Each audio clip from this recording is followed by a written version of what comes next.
बोलो गुरुदेव भगवान की जय। प्यारे कृष्ण कन्हैया लाल की जय।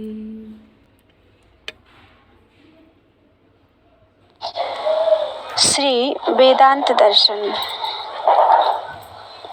प्रथम अध्याय चल रहा है और तीसरा पाठ चल रहा है। आज है 29वें ब्रह्मसूत्र से।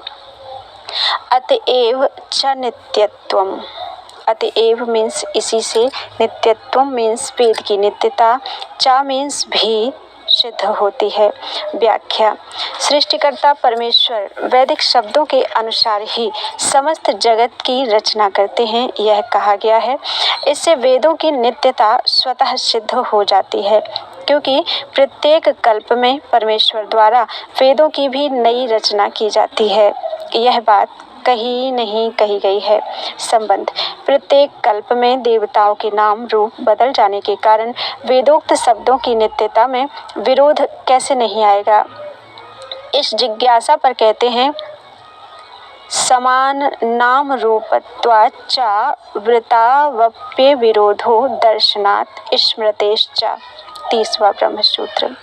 चा मीन्स तथा, समान नाम रूपत्वात् अर्थात कल्पांतर में उत्पन्न होने वाले देवादि के नाम रूप पहले के ही समान होते हैं। इस कारण आवृतौ पुनः, आवृतौ मीन्स पुनः आवृत्ति होने पर, अपि मीन्स भी, अविरोधा मीन्स किसी प्रकार का विरोध नहीं है। दर्शनात् मीन्स क्योंकि श्रुति में ऐसा ही वर्णन देखा गया है। चा मीन्स और, स्मृति मीन्स स्मृति से भी यही बात सिद्ध होती है। व्याख्या।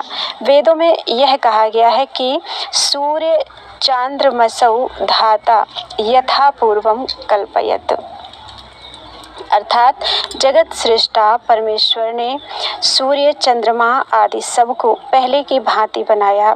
श्वेताश्वतर उपनिषद में इस प्रकार वर्णन आता है, यो ब्रह्मांडं विदधाति पूर्वयो वै वेदांश्च प्रहिणोति तस्मै तंह देवमात्मबुद्धि प्रकाशम मुमुक्षुर्वै शरणमहं प्रपद्ये।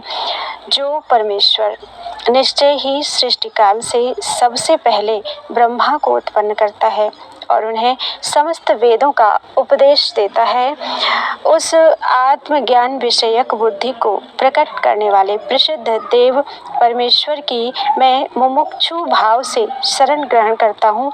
इसी प्रकार स्मृति में भी कहा गया है, तेषां ये यानि कर्माणि प्राक् सृष्ट्या प्रतिपेदिरे तान्वेव ते प्रपद्यन्ते सृज्यमाना पुनः पुनः। पूर्व कल्प की सृष्टि में जिन्होंने जिन कर्मों को अपनाया था, बाद की सृष्टि में बारंबार रचे हुए वे प्राणी फिर उन्हीं कर्मों को प्राप्त होते हैं। इस प्रकार श्रुतियों तथा स्मृतियों के वर्णन से यह सिद्ध होता है कि कल्पांतर में उत्पन्न होने वाले देवादिकों के नाम रूप पहले के सदृश ही वेद वचनानुसार रचे जाते हैं। इसलिए उनकी बार बार आवृत्ति होती रहने पर भी वेद को नित्यता तथा प्रामाणिकता में किसी प्रकार का विरोध नहीं आता। वेद की नित्यता तथा प्रामाणिकता में किसी प्रकार का विरोध नहीं आता है। संबंध। 26वें सूत्र में जो प्रसंगवश यह बात कही गई थी कि ब्रह्म विद्या में देवादिक का भी अधिकार है, ऐसा वेद व्यास जी मानते हैं, उसी की पुष्टि 30वें सूत्र तक की गई। अब आचार्य जैमिनी के मतानुसार यह बात कही जाती है कि ब्रह्म विद्या में देवता आदि का अधिकार नहीं है। 31वां ब्रह्मसूत्र। मध्वादिप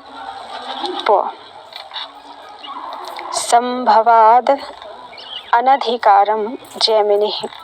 जैमिनि मीन्स जैमिनी नामक आचार्य, मध्वादिपु मीन्स मधु विद्या आदि में, अनधिकारम मीन्स देवता आदि का अधिकार नहीं बताते।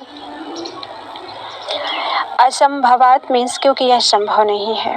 व्याख्या: छांदोग्य उपनिषद के 3रे अध्याय में प्रथम से लेकर 11वें खंड तक मधु विद्या का प्रकरण है। यहाँ सूर्य को देवताओं का मधु बताया गया है।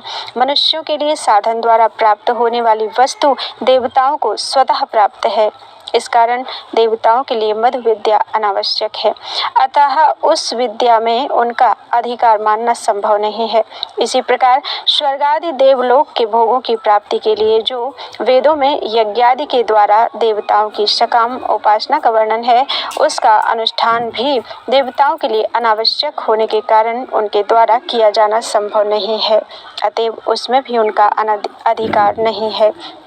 इसलिए यह सिद्ध होता है कि जैसे मनुष्यों के लिए यज्ञादि कर्म द्वारा स्वर्ग आदि की प्राप्ति कराने वाली वेद वर्णित विद्याओं में देवताओं का अधिकार नहीं है, उसी प्रकार ब्रह्म विद्या में भी उनका अधिकार नहीं है, यूं आचार्य जैमिनी कहते हैं।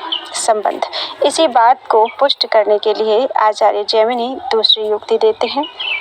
बोलो वृंदावन बिहारी लाल की जय।